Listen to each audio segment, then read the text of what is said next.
Okay, here we are back again with more Mass Effect 3. And, let's see. I think most people are just sort of where they're supposed to be. Oh, we did get our engineers back. So I do want to say hello to them, since we got them back. Donnelly and... I don't know. The girl, So, Gabby, have you seen EDI's Gabby. Oh, Daniels, yeah, Donnelly and Daniels. I just mean, it's an amazing work of engineering. Elastic titanium silicon polymers, ultra-light harmonic phased power cells. Mm-hmm.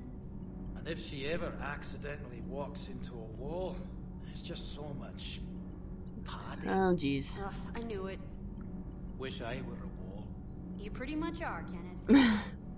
Yep, I'd say so. Hey, Donnelly. It's great to be back. Feels good to be in an Alliance uniform again. Welcome aboard, Chief.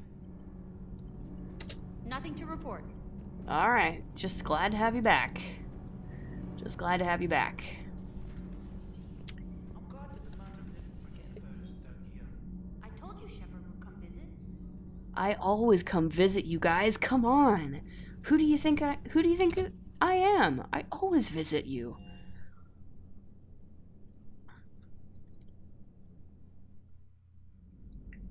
Alright, and here we are, back on the crew deck. I don't think anybody's doing anything in particular right now, but... Excellent find, Commander. Oh, The yes. information network terminal has been updated. That's right, I did find something. A weapon upgrade kit.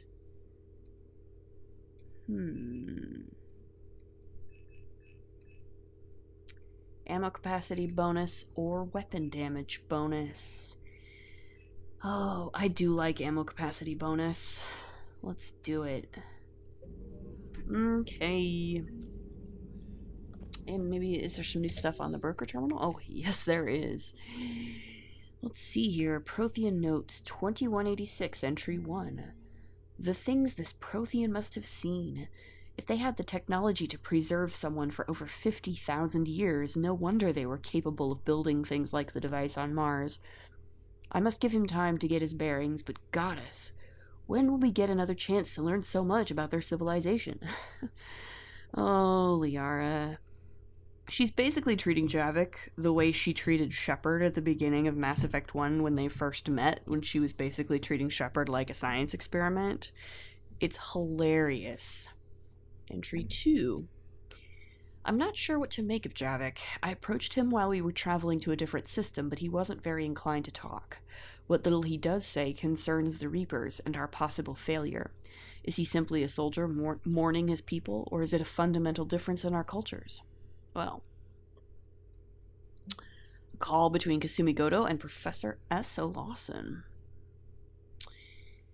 Hi, Professor. You know that one-of-a-kind point-to-point comm server you were talking about the other day? Do you have any information on its whereabouts? I've got something better. Check your front door. Oh, it sounds like she delivered a comm server to a professor. Oh, look at that. You're the brilliant astrophysicist, Prof. I'm just a tech expert doing some odd jobs. By the way, you would not believe how many credits Cerberus leaves just lying around in the open. Yeah, I picked up a lot of credits at Grissom Academy, too. Jack and Kaylee Sanders talking. One of the L3X. Oh, Sanders got Jack a new biotic amp. So that's good. And looks like they're pretty good friends. Email from Kaylee Sanders to David Anderson. Let's see. You won't get this for a while unless you find an extranet connection working on Earth. I've made it out to this weapon we're building. The device isn't even halfway complete, and it's the most breathtakingly complicated piece of technology I've ever seen. I wish you could see this thing we're creating. It gives me hope. Aww. Doomed love. It would never. It's not to be. Probably. I'm not spoiling. I don't think it's a spoiler to say that they're probably doomed. Like, probably like 90% of the relationships in this game are doomed. I'm sure, like, Shepard's relationship with Garrus is pretty much doomed at this point, so. A Prothean. A living, breathing Prothean right below me. Yep. He's not what I expected. Me neither. He was a little cold when I tried to talk. I understand the shock of waking up again. His species gone. But a Prothean, Shepard. There's so much he could tell us. Just remember to take a break once in a while, Liara. Gosh. Alright. And a leisurely stroll to the gunnery. Battery, whatever. One of the worst parts of this war is watching the kids react. If they're lucky, they grow up thinking the galaxy is basically a decent place. Yeah, the lucky Some rough ones. spots here and there, but for the most part, life makes sense. Now they find out it was all a lie. They wake up to see these things in the dark that just want to destroy everyone they ever cared about. If they survive, there'll be a lot of angry orphans out there looking for answers. Yep. Yep. I do appreciate that, like, they have comments for you. They don't necessarily always drag you into, like, the conversation window when they don't have a full conversation for you, but they at least have, like, comments. We're still nothing there.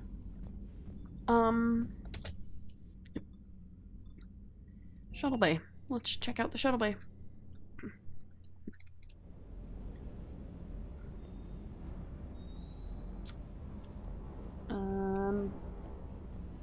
Vega, my man. That Primarch's got some real cojones. What we need are more politicians like him, taking names and kicking ass. I agree. Oh, there's Cortez. I was kind of wondering where he was at. Got something got some fixing to do. Everything okay with the shuttle? Just double checking the inertia dampener coils. Can be twitchy in these UT-47s. But don't worry, this bird's been rock solid. Do you ever sleep? I always see you down here working your ass off. Ever take any downtime? I get my sleep, Commander. Flying tired is nearly worse than flying drunk. Mm-hmm. What about your waking hours? Any R&R? I need to keep myself busy. Otherwise, well, too much time to think. Well, I mean, look.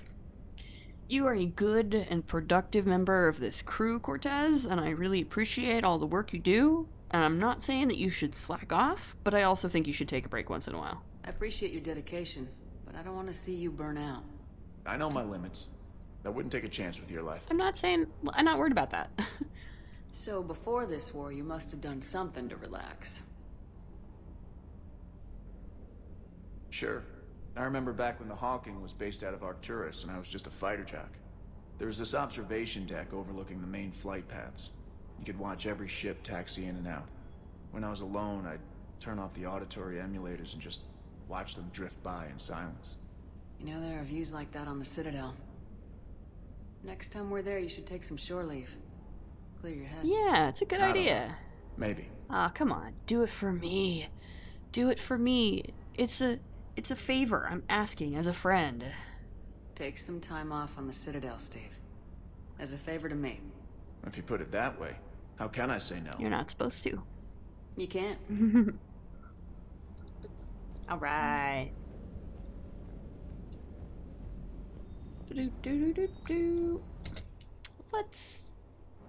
Let's go back to engineering because I want to see.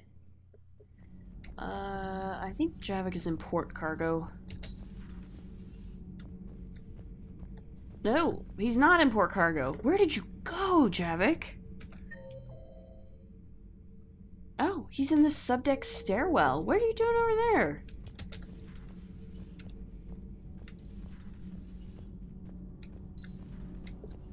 What are you doing over here? This is Jack's old hangout spot. Javik, what is up? Commander, I was exploring your ship. I see that. Find anything interesting? One of your crew lived in this space. There are traces of anger. Yep. That was Jack. Anger was her specialty. Traces of her pain are still present. I'm told she sought revenge against Cerberus when she was here. A goal you helped fulfill. I hope you will do the same for me. At least I have better quarters. Hey, she chose these quarters. She could have had anywhere in the ship. She wanted to be down here, okay? Okay, fair enough. Fair enough. Nope. Let's go this way. Whoop. I guess we can go see if Diana Allers has anything to say. Sometimes she has things for us. Seen our newest crew member. You mean the biggest story in 50,000 years that I can in no way talk about? So you have seen him. Just wondering. You know, in the old days, they didn't have automat on cameras. Reporters had to cake on the makeup. Yep, they sure did. I have some limited experience with stage acting and acting in front of a camera, and it requires a lot of makeup. Let's go to CIC and see if we can Joker and EDI have anything to say. What about Trainer? I just got word. Everyone from Grissom Academy has arrived safely. Oh, good. We wouldn't have known about them if you hadn't caught the distress signal. Nice work. Thanks, Commander. Of course. I just love that I can just continually encourage everybody in my crew. Like, you did a good job. Good job, guys. Gold star, pat on the back. Extra dessert at dinner. Nope. Yes, Shepard? Oh, okay. So, tell me some things. How did you and Joker make it out of dry dock to rescue us? Oh, she got crafty. You do not want to get on her bad side, I don't know if I've done this before. When the Alliance commandeered the Normandy, I deceived their technicians. The crew did not tell them that I was a true AI, so the Alliance soldiers believed I still had VI programming constraints. I established the fiction that I would only respond to Jeff's commands, so they often brought him on board under guard. So you lied to them. You were dishonest. Huh. Wait. You can lie? Jeff has freed me of operator control, Shepard.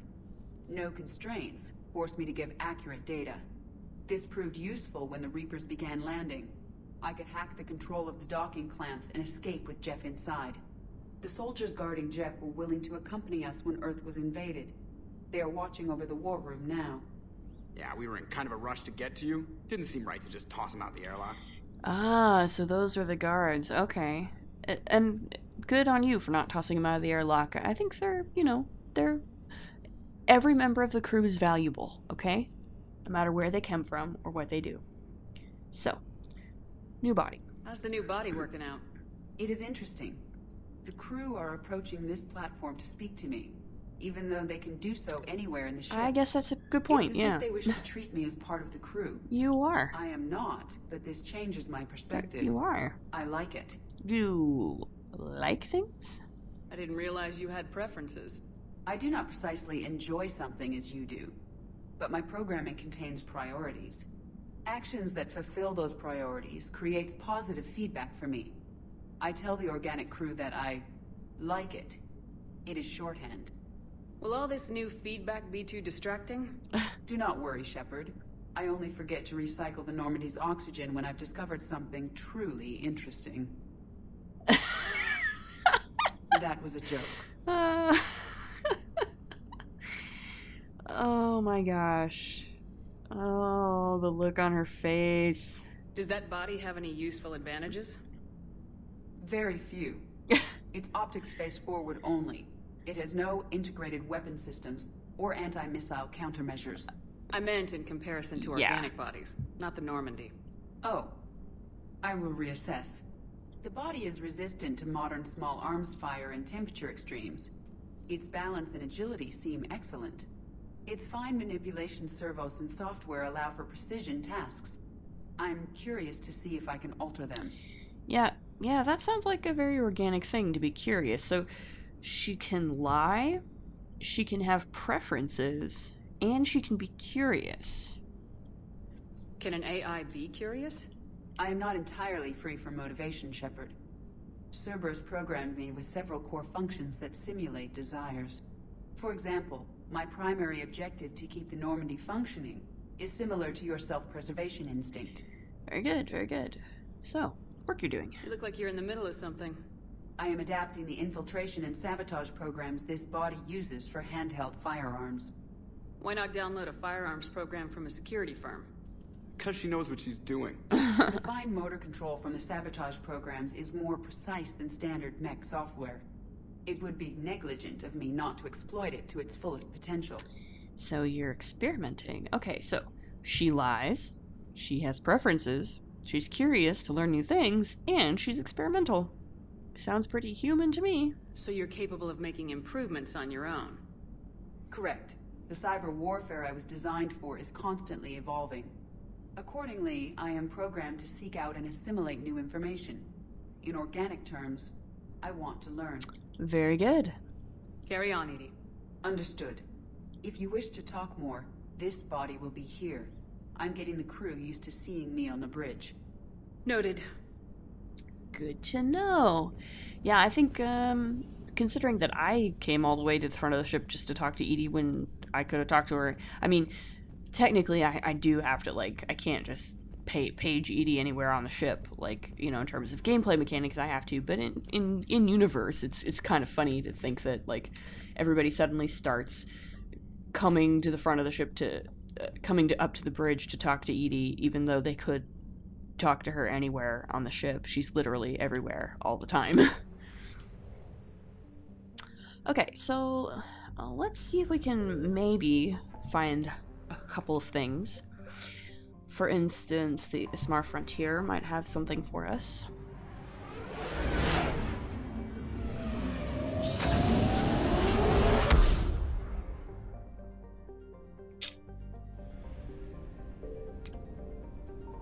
I found something. Ah, thank you, EDI.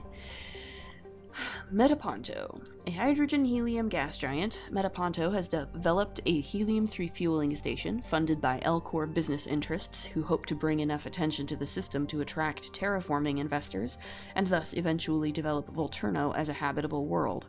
Thus far, they have met with little success. But what have we found?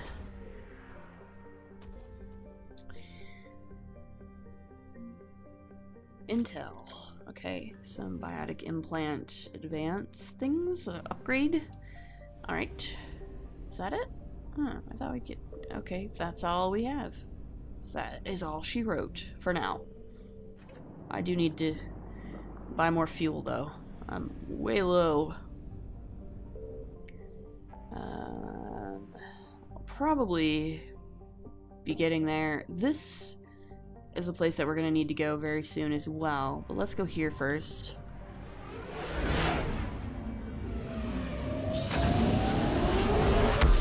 Because I think we have a Finders Keepers thing here.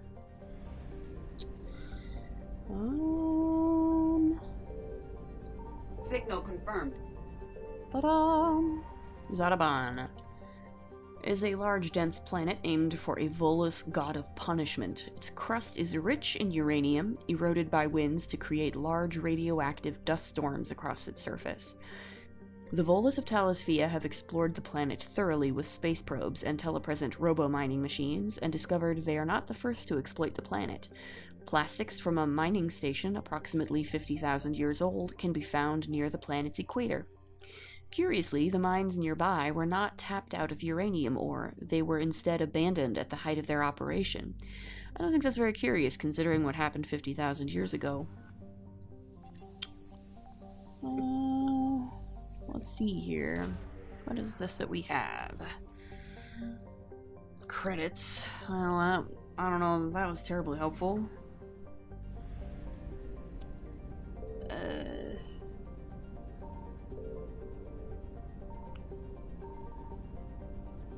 Oh, screw you, Reapers. Maybe it's an Earl Rast. I don't know. I thought there was something I needed to find in the Shrike Abyssal.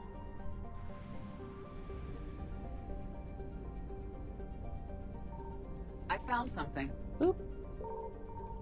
Good for you, Edie. Talos Via is a planet capable of supporting life, if that life happens to breathe ammonia.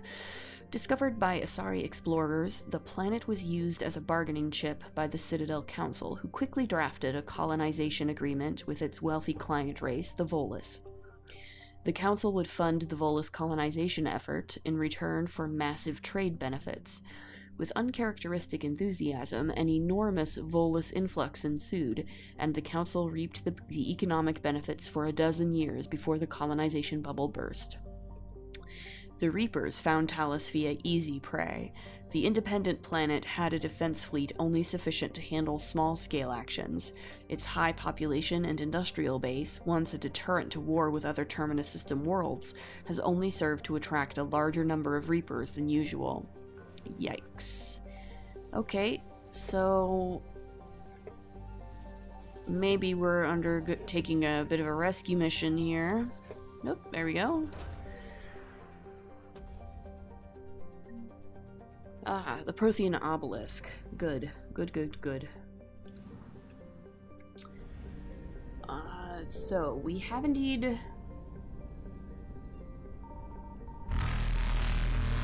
Oh, booger you guys. Alright.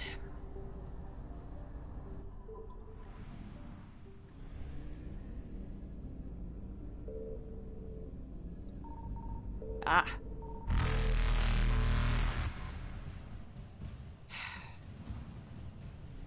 Well, that was kind of useless, but whatever.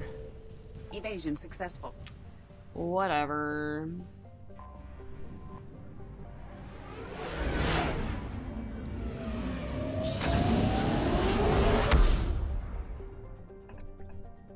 Okay.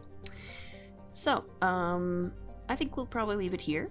Next time we'll do this thingy here, Cerberus Lab. As always, if you like what you see, please like, comment, subscribe, and we'll see you in the next episode. Later!